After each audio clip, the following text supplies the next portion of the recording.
Welcome to the road to greatness. Get ready to be inspired and empowered to take your career to the next level. Let's talk about it. Hello, and welcome back to this week's episode of The Road to Greatness. And as always, I'm excited because we just have a list of fantastic guests. This week is no different in that we have Ms. Benny Wiley, who is a corporate director and trustee for the Wiley Group. And for 15 years, she was president and chief executive officer of the partnership, which we will get into a little bit later. She is a member of several boards, and if we get into it a little bit more, you'll hear she was a member of a variety of boards over the past decades of time. And so it makes absolutely every bit of sense that we focus on leadership and we focus on relationship building as a part of business. So even if you are years away from being able to sit on a board, or you are years away from sitting in a C-suite role or position, the things that we're going to talk about today in Benny's role or road to greatness will apply to each and every one of our viewers, our listeners, because all of you are ambitious and want to get to some place in your career that you aren't quite there yet. So without further ado, Benny, thank you so much for joining us and sharing your wisdom and road to greatness today. Thank you for having me, and I'm looking forward to it, Carlin. So let's start at the partnership, because I think that is like the cornerstone in terms of how we can go on for the rest of the conversation. Tell everyone about the partnership if they are not familiar. How did it start? What was the purpose? And then we'll go from there. Okay. Well, let me give you just a little bit of context. I live in Boston. Boston experienced very severe racial tensions around enforced busing back in the 70s. But because of that, Boston also developed a reputation for not being welcoming and being attractive to people of color, and particularly African Americans. Two organizations were created to respond to these racial tensions in the city. One was created by the mayor at the time, who brought together what he viewed as the power centers of the city, the media, which was the Boston Globe, the church, which was the Catholic Church, the politics, which was his office, and the business community, which was the Bank of Boston at the time, a large financial institution.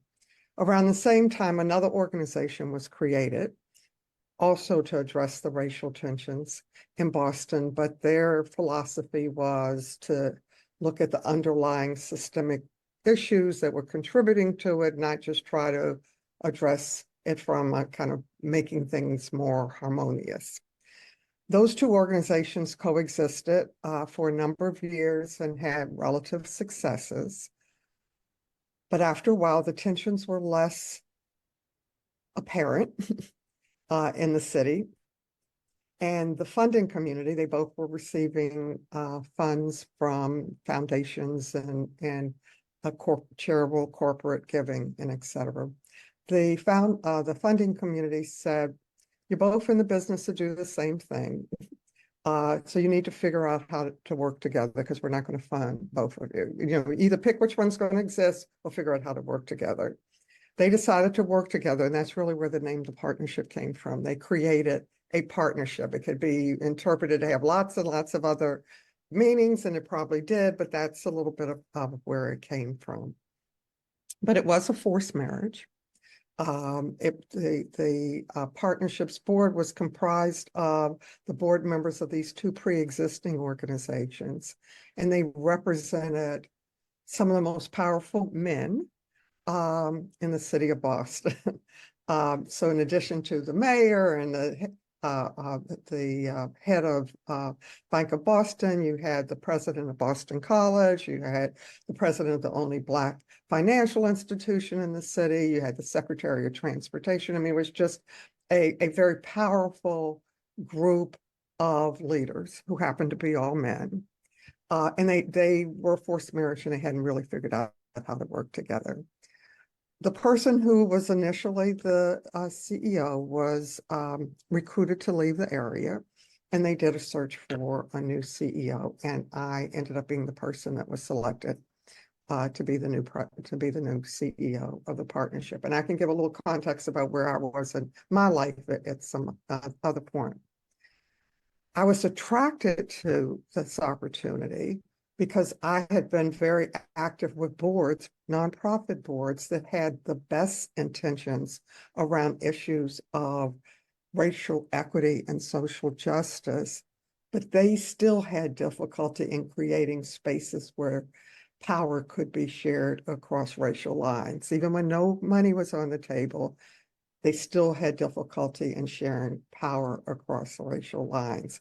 So the opportunity to lead an organization that was looking at this issue more holistically and systematically and in the business community was very attractive to me. What I discovered after I assumed the role was that the organization was bankrupt. And even the board didn't realize how bankrupt it was.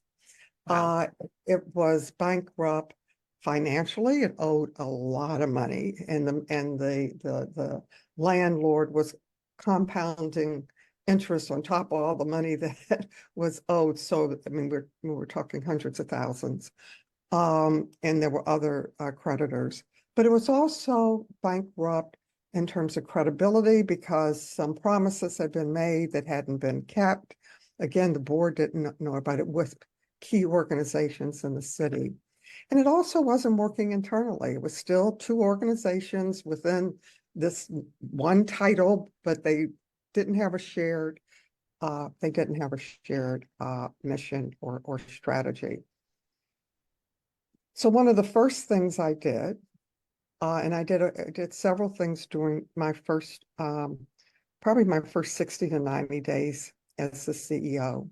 And one of the first things I did was I started meeting with key stakeholders in the city. I must have met with like 70 different people within those first few months. So I met with people in the political arena, in the business community, in the civic community. I met with young Black professionals in the city who we were trying to retain and wanted to develop and kind of create a critical mass of leadership among, to try to just figure out what role might this organization play. This was in the early 90s. What role might this organization play at this particular point of time in the context of addressing the issue of race in the city? And I had been a consultant, so I was kind of using my consulting tools and skills that I brought to this. Once I had greater clarity around what different stakeholders thought were important, then I created a committee that was comprised of different leaders of members of the board, but from the two representing both of the pre-existing organization, for the predecessor organizations. And then we developed what the mission of the partnership may be in this particular point in time, based upon all this research we had gathered from lots of other leaders. You might have to edit some of this because I'm talking long, but No, that's okay.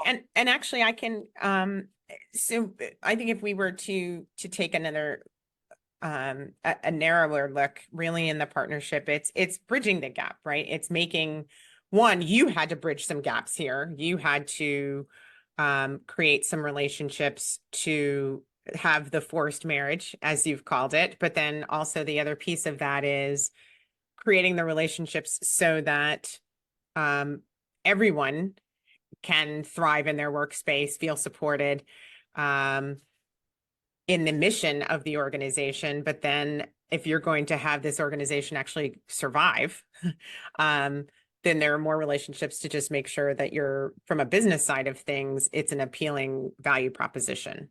Does that sound like a fair? And I can abbreviate this, and another thing I changed was with the how we raised money and with the revenue model for the organization was. So we decided that the best way we could address the issue of race in the city of Boston was to attract and retain and develop a critical mass of African Americans that were staying in the city that could succeed within their workplaces, but also make a difference in the social and civic fabric of the city. So everything we did centered around that.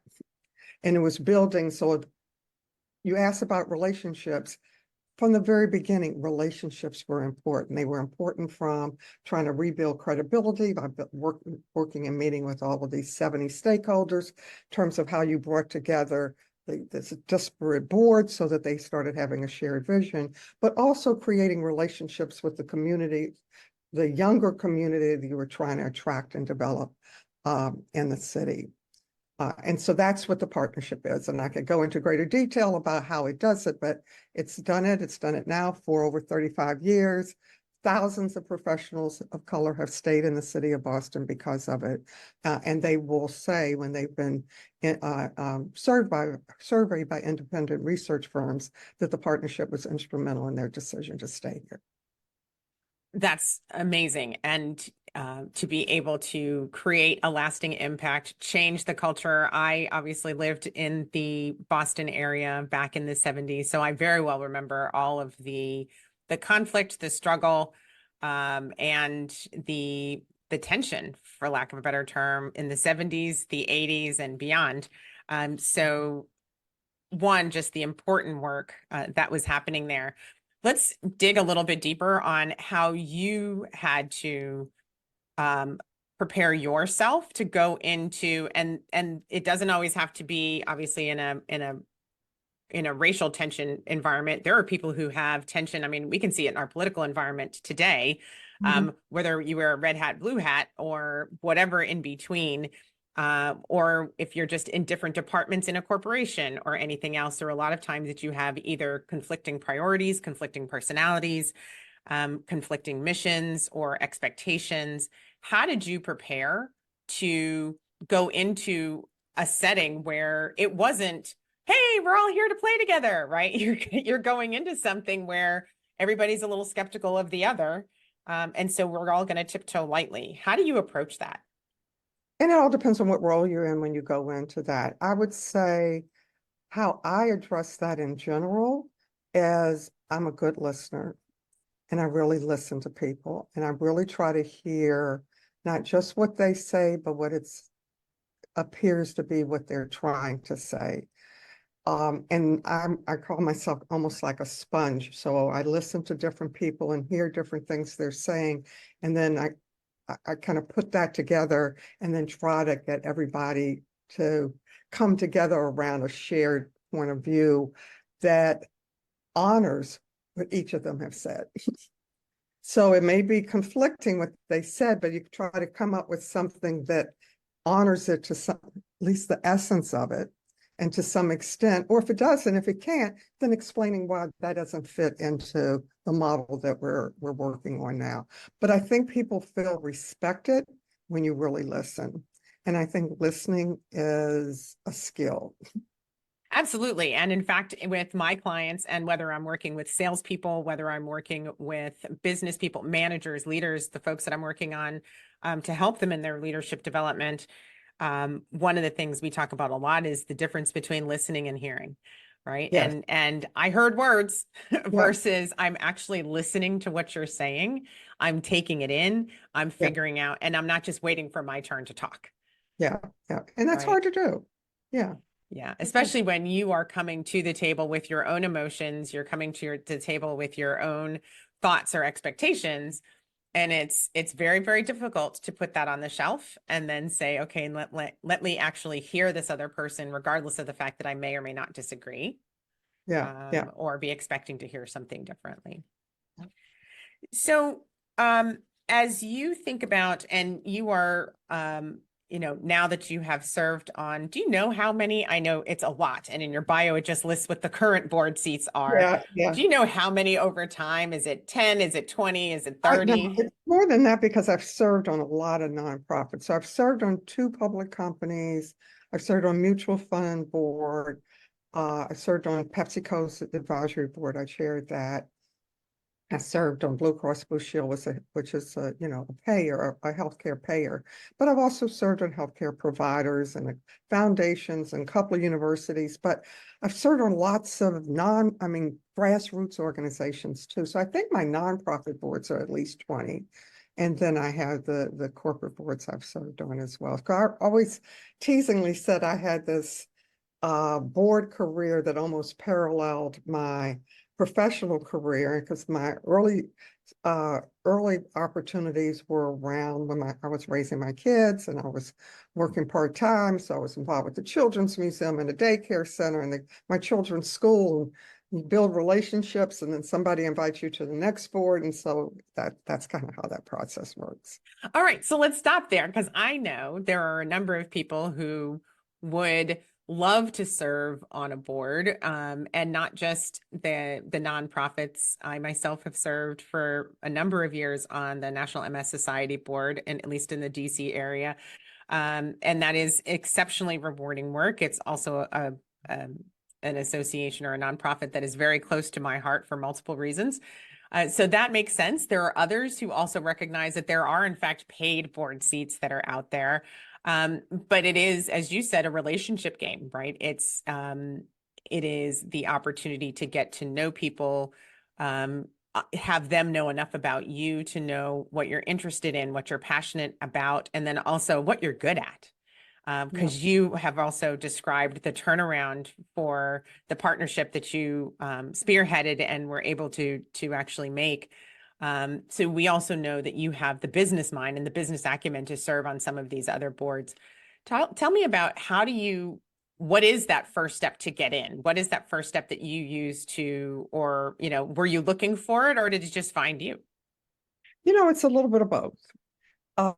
So I mentioned briefly that I was on the board of the Children's Museum. I ended up chairing the board of the Children's Museum. One of the men that was on the executive committee with me, he was treasurer when I was chair of the board, left Boston, went to another company. That company was looking for board members, and he thought of me because he had worked with me at the Children's Museum. I didn't say to him, "Oh, when you leave, I'd like to be on a corporate board." But in conversation, I had said, at some point that's something I would like to do at some point in the future. So I do think planting the seed is that doesn't hurt because people don't always connect the dots because they may think, oh, she's terrific, but they think of you for the next nonprofit board if you don't say, and I'm also looking for corporate boards. So that's really how my first board came along. Yeah. One would think if they looked at all of and heard you describe all of your board seats and your business accomplishments and everything else that you don't sleep. So how do you juggle, number one, the art of networking, but number two, how are you making the most out of those interactions, right? So that you don't have to spend every waking minute or every second calling people, talking to people, and everything else. How are you making sure that you are, in fact, the memorable one that they do come back to? Well, I don't know that was intentional. I think if you're in a nonprofit board, I really encourage people to be on a board that resonates with them in some way, because that way, you have more interest and passion about it. And then you perform well on the board. And when people are looking for candidates for corporate boards, they're looking for certain um, skill sets. They may be looking for someone in finance, or maybe looking for someone in HR and et cetera. But what they're mostly looking for is someone they know can work well with the board. So they're looking for judgment. They're looking for, does somebody know how to handle themselves in a meeting? Do they know where the lines are drawn between management and a board? Do they overstep? How do they ask a question if they have, are they challenging or are they more collaborative? So they're looking at those soft skills, and that's what often makes the difference between who gets invited to be on a board and who doesn't. How did you learn that? So I've known you. I make sure that every episode I confess that I've known you since I was in diapers. I think so. That's a really long time because I won't say how old I am so that nobody knows how old we both are. That's fine. But I've always known you to be a collaborative person. I don't know that I've ever heard you in a loud or disrespectful or confrontational way disagree with someone. I've heard you disagree, but it's Mhm. never been anything where you're like, oh, that we clearly touched a nerve or something like that. So where do you get that, and how do you make sure that in the settings where you do want to lose it or what have you, how do you make sure, because you're right, that's how you're remembered. It's not necessarily when you're at your best, it's when things Mhm. are really down. How are Yeah, you yeah, remembered? yeah. What is that for? How did you learn that, or how did you refine that? No, I mean, I've been at this so long. Um, I think because because when I went to business school, I was one of 28 women out of a class of 800. It was okay for men back then to say you were taking up a seat, you shouldn't be there.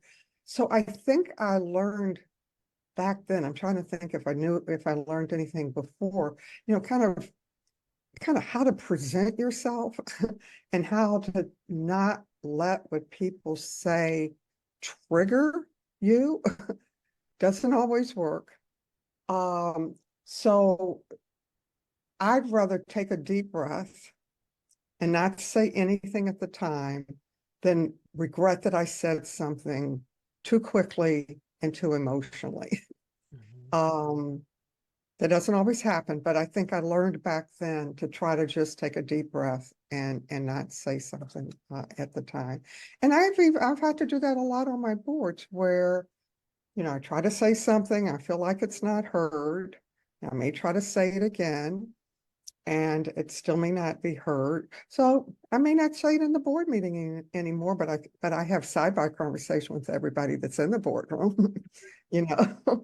Or I may have a sidebar conversation with the CEO and say, well, I raised this in the meeting, and the reason I've raised it is because I think it's important for the following factors. So, you don't have to get in a confrontation in the boardroom if it doesn't look like it's going to go anywhere. You just try to find other ways to have your voice heard. Yeah, so I think that's very important. So, I feel like where we are now in this conversation, it's lending itself really to naturally move out. I definitely, I'm going to go back to the networking piece and relationship building piece, but I do think that this is a good spot to then move into that leadership role, given that um, you have led a number of businesses. You have served in leadership positions, as you said, on many boards, um, and have received countless lifetime achievement awards, honorary degrees, and so forth. So you are obviously someone that the business community, the education community, your friends and family community look up to. And oh, I got being interviewed. Friends and family. yes, but you know what? I would probably interview you anyway if even if I didn't know you since diapers, just because your achievements and accomplishments are so amazing that people should know how to get to be where you are and where you've been able to go and do. Um, because it's not easy. There are a lot of people out there who are working hard. There are a lot of people out there who also, quite frankly, think themselves to be a leader because they have a title that implies leader somewhere in there. There's a chief, there's a VP, there's a something that's in there, but a title does not a leader make. Right. Yeah. There are other qualities that go in there. How have you, and one of the things that you've just mentioned is really making sure that you're thoughtful about how you say what you say, thinking about what's the best way to convey the message I'm trying to share. Absolutely, those are necessary qualities in a leader. What else do you do to prepare yourself to take on, and whether it's turning around an organization, whether it's helping an organization grow, whether it's helping individual talent grow? Mhm. What are those things? Because again, it's not just the title. And also it's you don't do all this alone. So I don't want to lose that point, that uh you pull in allies, whether you're in a boardroom or whether you're leading an organization, and the allies may not be in the organization, but you need to have people in your life, in your circle. They don't have to be a mentor. They don't have to be a sponsor. They don't have to be older than you are. They can be younger than you are, but that are, that you can bounce things off of and help give you clarity and candid feedback and constructive feedback. I think everybody needs that. I don't think anybody reaches a point in their career or life that they don't need that. So We're going to say that louder for the people in the back who feel like they don't need any of that. But go oh, ahead. so you were asking me about oh God, I lost my train of thought. And asking me about kind of just relation building, say again in a nutshell. It's sure. So, when it comes to leadership, it's more than just your title. Mhm. It is, there are a number of other qualities. What are those things that make a leader truly a leader, that make someone, because I think people remember, so whether it's the multiple boards or anything else, when they want to take you with them, they remember you because you stood out and Mhm. had either, if you were either an actual leader or had the makings of a leader, but that's what they remember. Mhm. How did you prepare for that? How did you set yourself to define what was the leader you were trying to be, and um and how you were going to get there? That's a hard question, Carl, and I don't know that if I have a good answer. So, when I joined the partnership, and I had been working I worked 15 years, I worked less than full time while I was raising my kids. And so the partnership was my re-entry into the workforce full time. I I felt passionate about the work, and I just put my whole self into it. I did a lot of things by instinct. So I can't say, everything was like I mapped out a plan and I had a great strategy. And I did. I had plans and I had strategies, but so much was, if you're really just immersed in something and kind of have a vision about where you want to take it, and what you're not willing to settle for. So I knew I wanted to get away from um, funders being able to decide what we did. That we knew what we wanted to do, and I didn't want us to be in a position where we were dictated about what to do, because that's kind of what happens a lot and what had happened before, which is why I said I said let's test doing a fee for service for some of the work that we do. And then everything became a fee for service. So long as the service is adding value and companies want that service, then they'll pay for it, which is very different than them deciding this is what's good for Black people at this particular time because it was, viewed as a Black organization. Um, so that's a piece of it. Was there ever a time where you had a situation? I mean, and let's face it, I mean, you're dealing with racial tension in the 70s and 80s. That's not as big as it got, because clearly there was much more before then. But um it was certainly challenging, for sure. Is there a time where you ever had to do extra preparation, where you had to sit and really plan out, okay, this is how this is going to need to go, here are the steps, and this is what I'm going to say? Like, when was that time and how did Always. you prep for that? Oh, always. Give me then, what's So the almost routine? always, and I do now too, even when I'm walking into a meeting or something, thinking about, is there any point I really want to make? Is there a certain way I want to make it, uh, et cetera? No, I would strategize about who I asked to join me if I was going into a certain meeting, for leveraging members of the board, if I thought it would help with our whoever we were talking to hearing us. Um, Often met with members of the board or other um, advisors around how to best couch something, um, particularly since it's often such highly emotional um, you know, issues that you're talking about when you're talking about race. And it's emotional for everyone, but everyone doesn't want to acknowledge it's emotional. Yes. Um, so, I believe in preparation. For, like I say all the time, you know, really thinking about what you want as an outcome, how you might get to that outcome, what's the best strategy. And that's again, whether you're the one that says it or whether you bring somebody else in who can say it better than you or they can hear it better from them. Uh, and keeping your eye on what you want to achieve, not how you want to be perceived, which is slightly different. Uh, Absolutely. And you've said a couple of things that I want to go back to, all of them. So we'll see how well I connect all the dots backwards. So number one, you ended. So I'll start at the back end or start at the end and go backwards. You talked about the importance of strategy. This is one thing that I will say with every inch of my being, too many people confuse strategy with tactics. yeah, yeah. Right. And they go, well, we're going to do this and this and this and this. And those are tactics as opposed to the bigger picture of strategy. Um, can you separate the two and explain how Yeah, you perceive the well, difference? I have a separation in my mind. Let me see if I can articulate it. Okay. So I think of a strategy is kind of what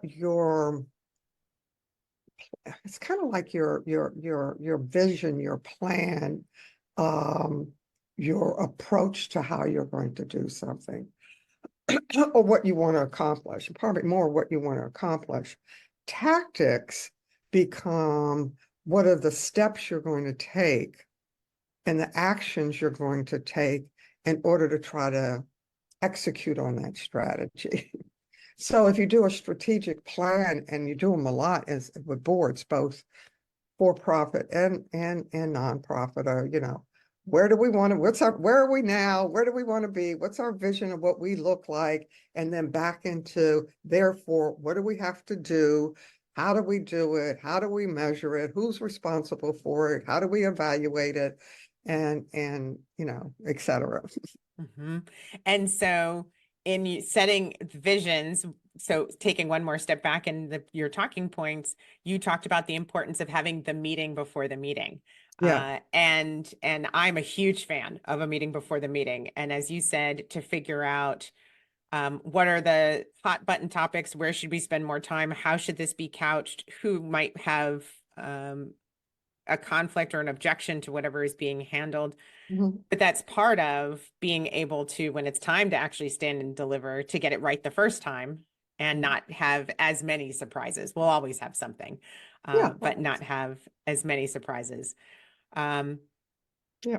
the other piece, and you also talked about, and so that lends itself into, so in sales training, we talk a lot about the WIFMs, the what's in it for me's for your audience or your listeners and things like that. I talk about that a lot in media training and in presentation training with messaging. Mhm. And it sounds like you also, as a part of your preparation, you're looking at who's in the room, because who's in the room might change how you phrase something. It won't change the message, as you said, right? But it might change how you've said something. And Have who you, says and who says it? If it's more than one, if it's more than there, if you're a team going in, uh, would it be better if Carlin says that because such and such may hear it more clearly than if Benny said it? Yeah. yeah, okay. So, and where, again, coming back to the leadership piece, a lot of people feel, well, if I'm the leader, I should be in front. I should be delivering the messages. It should be me, right? Yeah. Which is not necessarily the case. Mhm. Figuring out also when to hand that off, because Yeah. it might be more effective.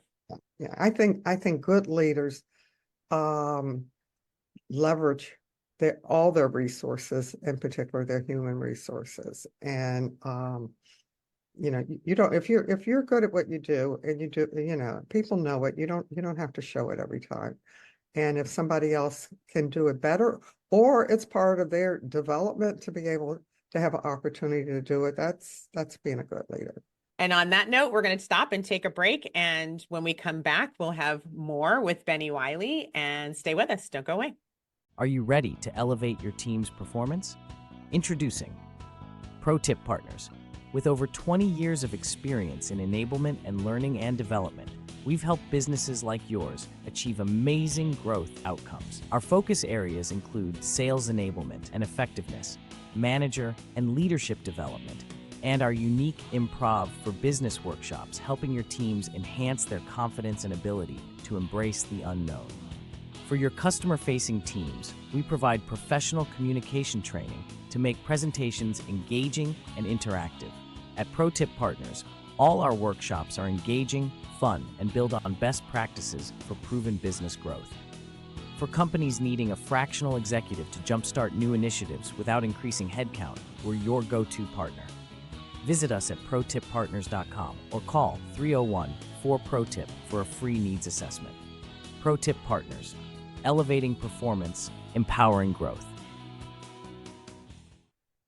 All right, and we are back, and we're going to step into a different space. We've talked a lot about the networking component. We've talked about the leadership component of business and what it takes to actually be a leader. Also, one of Benny's sweet spots is looking at the DEI world and space. And as we all know, diversity, equity, and inclusion is being viewed differently and looked at differently here in America and over the last year or two or three.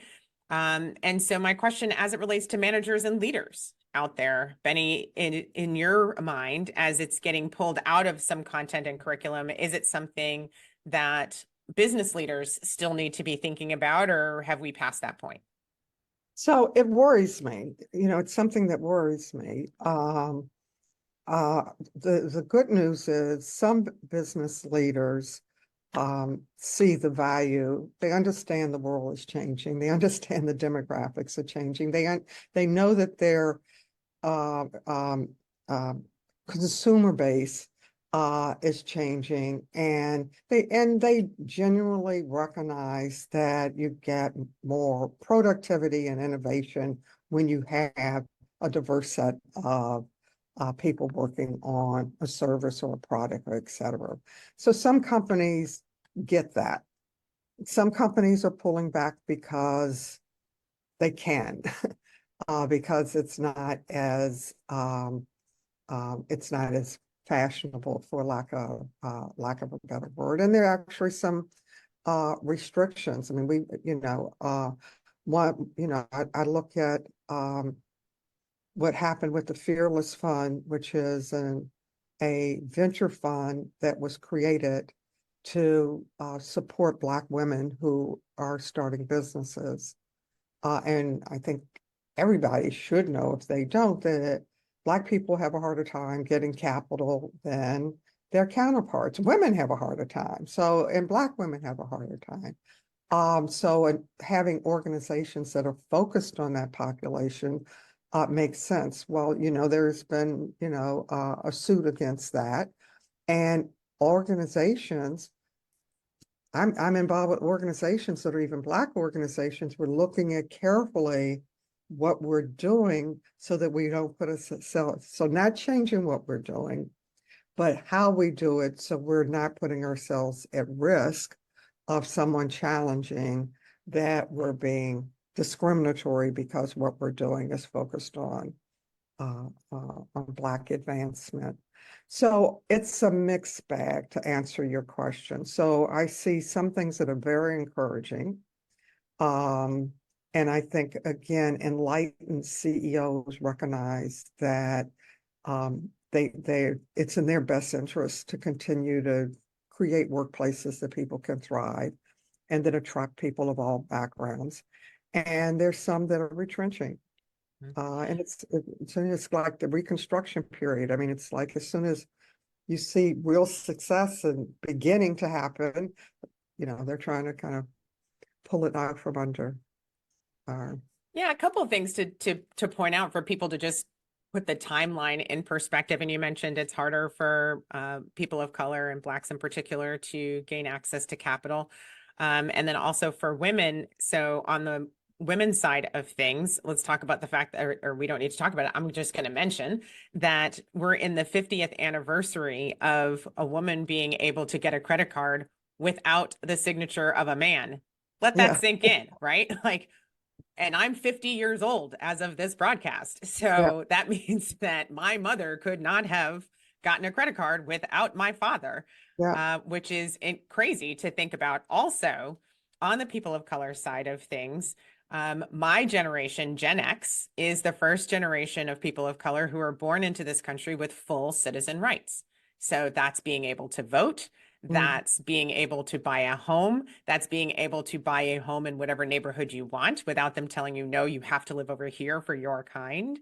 And so there's not a lot of history of us being able to, allowed to. That has Mhm. nothing to do with potential, has nothing to do with capacity, ability, but legally allowed to do a lot of things. And so the help that is being provided or given is really that's the E part of the DEI, it's the equity part.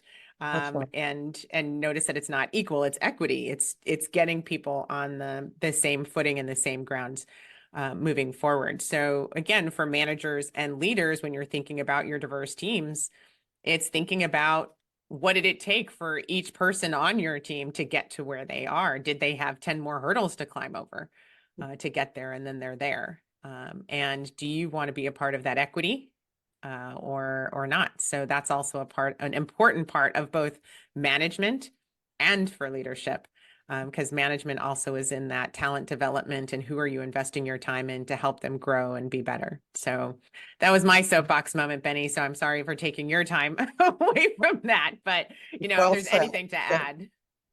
No, except that it takes resiliency to continue to manage in that kind of setting. And so there are a lot of great skills that get built among Black Americans just to be able to exist and survive and thrive given all the challenges that people have to face. And kind of one of the things that was great to go back to the partnership when we brought together, African American and other people of color, and they created a safe space, is that they do need safe spaces to be able to be affirmed and to be able to um,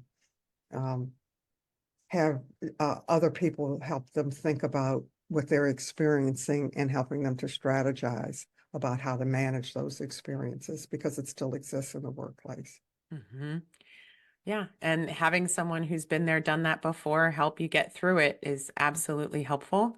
Um, and it'll keep you from giving up, right? Yeah. And back to your resilience piece and moving forward. Um, all right. Well, as we're getting to our time wrapping up, is there anything, Benny, that I didn't ask you as it relates to leadership, relationship building, or we spent a little bit of time on networking. So actually, before I close out, I am going to go back and just ask that one more question. Is there a difference in how you network today versus how you networked when you were in your 20s and 30s? Because I would imagine the circles, both that you're trying and your objectives are different now Yeah. versus then. Yeah. So I always challenge the word networking. And the reason I do is because I think people think of it as, back in the day when you had business cards that, you know, everybody went in a room and they changed business cards and et cetera. And I think, and I even if it's the beginning of a relationship or a relationship that doesn't really mature, I think of it as relationship building. And so it's really trying to find a connection. It's if it makes sense to create a way to stay in touch. People, I always had young people that ask, how do I network with people that have more experience than I have, or somebody that's more senior in the company? And I think it's better to kind of think of it, how do I build a relationship? Every relationship doesn't have to be deep, but it's not transactional. It's not transactional. And I think to be effective in building a network of relationships, it can't be transactional. So I hope that makes a distinction. Yes, and it's not just, well, I'll call when I need. It's That's right. also getting to know someone, know their interests. One of the things that you and I spoke about before our time together today was the the fact that when you meet people today, you are constantly, and actually for decades, really, you're constantly thinking about, oh, they have a similar interest as so-and-so. And so even if you aren't the person who's strengthening or building an extra strand of that relationship with either person, you're putting those two people together, much like when Malcolm Gladwell talks about in Tipping Point, there are some people who are natural connectors, and I absolutely view you as that person. You hear and you just want to put people together because of whatever reason that I probably enjoy is going to be a good fit. I enjoy it. And I think, they would love each other or she should know her because they're trying to do the same thing or what they're doing is similar or synergistic. And that's, Yeah. yeah. And so I'm going to pull back of what you just said and say they would love each other because they're trying to do the same thing. A lot of times people stay away from making those relationships because they always view things as competitive. Yeah. Right. And sometimes it's just because you're doing it and I'm doing it, we both can do it. We're just going to do it our way with our particular circle. Yeah. But why not learn together, build together, support each other? Why not learn from one another? Yeah. Really important. Okay, great. So I will wrap us up here. Is there any other question that I didn't ask that I should have? That's how I like to close. I don't think so. Not that I can think of. Yeah. Okay. Well, I then thank you very much for your time today, Benny. It is always good to see you, always good to talk to you, and just marvel at all that you do, all that you are, and how you really do make a difference every single day. So so I thank you for that, and stay tuned for our next episode of The Road to Greatness. In the meantime, you've just heard from Benny Wiley giving you her road to greatness. Thank you, Carlin. Bye-bye. This has been The Road to Greatness. Remember to subscribe, follow, and share, and I'll see you next time.